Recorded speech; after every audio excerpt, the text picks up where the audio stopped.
ദിവ്യാത്മാക്കൾക്കെല്ലാം വിനീതമായ നമസ്കാരം. ഈ ലോകത്തിലെ എല്ലാ അറിവുകളും നേടിയ ധാരാളം മനുഷ്യരുണ്ട്. ലോകത്തിൻ്റെ ഏത് ഭാഗത്തെ എന്ത് ചോദിച്ചാലും ഉത്തരം അറിയാവുന്നവരുണ്ട്. പക്ഷേ ആ അറിവുകൾ കൊണ്ടൊന്നും വലിയ പ്രയോജനം ഇല്ല എന്ന് തന്നെ പറയാം. എന്നാൽ ഈ ലോകത്തിനെല്ലാം ആധാരമായിരിക്കുന്ന പരമശക്തി ഏതോ അതിനെ അറിഞ്ഞാൽ ലോകത്തെ മുഴുവൻ അറിഞ്ഞതിന് തുല്യമാണ്. ലോകത്തെ അറിഞ്ഞാൽ അതിനെ അറിയില്ല, അതിനെ അറിഞ്ഞാൽ ലോകത്തെ അറിയാൻ ഒരു വിഷമവുമില്ല. കാരണം അതിൽ നിന്നാണ് ഇതെല്ലാം ഉണ്ടായിരിക്കുന്നത്. അതാണ് താൻ എന്ന പരമസത്യം നമുക്ക് ബോധിക്കണം. ആ പരമ്പൊരുളാണ് എന്നെ നടത്തുന്നതും ഇരുത്തുന്നതും ഉറക്കുന്നതും ഉണർത്തുന്നതും ഊട്ടുന്നതും എന്ന് ബോധിച്ചു കഴിഞ്ഞാൽ എന്നിൽ നിന്നും അത് അന്യമല്ല. അതുകൊണ്ട് തന്നെ അറിഞ്ഞാൽ എല്ലാം അറിയാം. എല്ലാം അറിഞ്ഞാലും തന്നെയൊട്ടറിയാനും സാധിക്കുകയില്ല. തന്നെ അറിഞ്ഞു കഴിഞ്ഞാൽ ബാക്കി എല്ലാം അറിയാം. കാരണം താൻ തന്നെയാണ് എല്ലാം എന്ന പരമസത്യം നമുക്ക് വെളിവായി കിട്ടും. തന്നെ അറിയാതെ എല്ലാം അറിയിലും ഒന്നും അറിഞ്ഞവനല്ലെന്നു കാണണം. ഒന്നിൻ്റെ സ്ഥാനം ഒഴിഞ്ഞു കിടക്കരുതൊന്നായൊരുണ്മയിൽ നിന്നാണിതൊക്കെയും.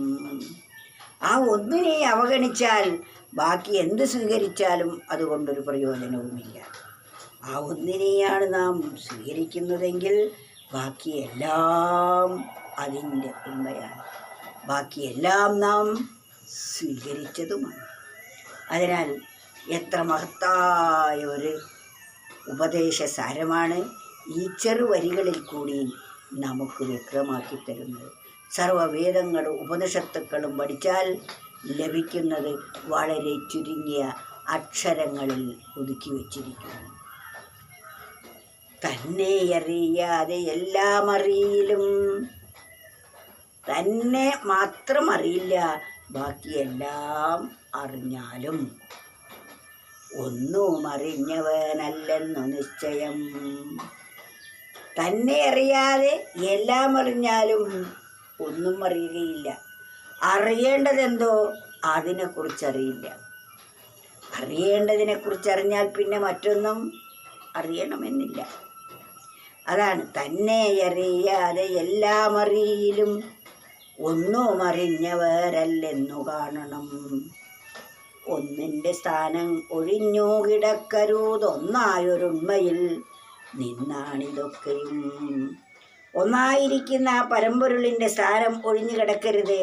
അതെപ്പോഴും പൂർണ്ണമായിരിക്കണം. അതിനെക്കുറിച്ച് നാം അറിഞ്ഞിരിക്കണം. അതിനെ തള്ളിക്കളഞ്ഞ് തൽസ്ഥാനത്ത് മറ്റെന്ത് പ്രതിഷ്ഠിച്ചാലും അതിന് തുല്യമാവുകയില്ല.